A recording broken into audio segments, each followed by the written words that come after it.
we human beings, we are one of the best creations of Allah subhanahu wa ta'ala.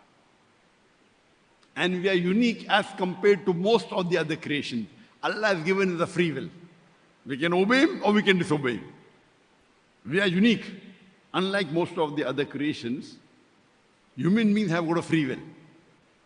And if after Allah has given us a free will, if you obey Him, you become on a higher level, higher status. But if you don't obey Him, you go to the lower.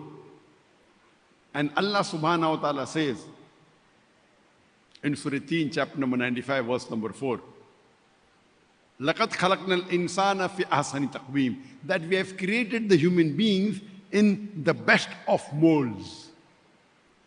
And this life that we lead, it is a test for the hereafter. Allah says in Surah Mulk, chapter number 67, verse number 2, الَّذِي خَلَقَ الْمَوْتَ وَالْحَيَاةَ. It is Allah who has created death and life to test which of you is good in deeds. So this life that we are undergoing in this world, it is a test for the hereafter.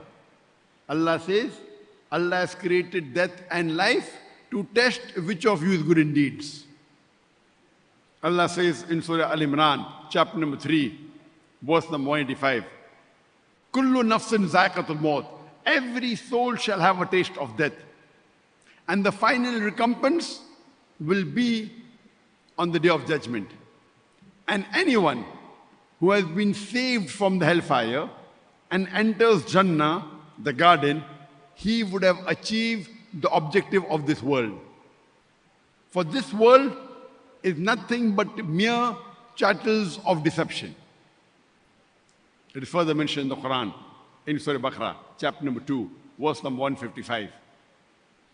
Allah says, surely we will test you with something of fear or hunger, with loss of goods or lives or fruits of toils, and give glad tidings to the person who is patiently perseverance. So this life for the human beings is a test for the hereafter. Allah will test you with fear or with hunger, or with loss of goods, or loss of lives, or loss of toils, of fruits of your toils. But give glad tidings to the person who is patiently perseverance. Allah says in the Quran, in Surah Nahl, chapter number 16, verse number 71, that Allah gives more sustenance to some as compared to the others. Allah says in Surah Anam, chapter number 6, verse number 165, Allah gives gifts more to some as compared to the others to test them. Allah says in Surah Anfal, chapter number 8, verse number 28, that your wealth and your children are a test for you.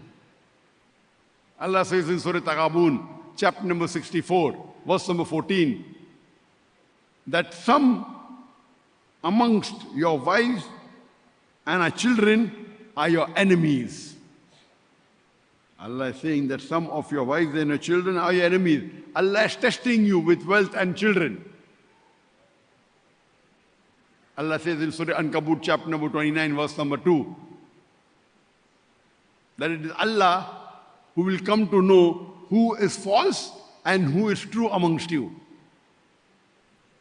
This life that we lead, it's a test for the hereafter. And Allah has showed us the path to salvation. Allah has shown us the Rah-e-Nijat. Allah says in Surah Al-Asr, chapter number 103, verse number 1 to 3, Wal Asr, Innal insana lafi khusr, illa alladhina amanu, wa amilu salihati, wa tawasaw bil haqqi, wa tawasaw bil sabr. That by the token of time, man is verily in a state of loss, except those who have faith, those who have righteous deed, those who exhort people to truth, and those who exhort people to patience and perseverance. These are the minimum 4 criteria for any human being to go to Jannah. This is known as the path to salvation.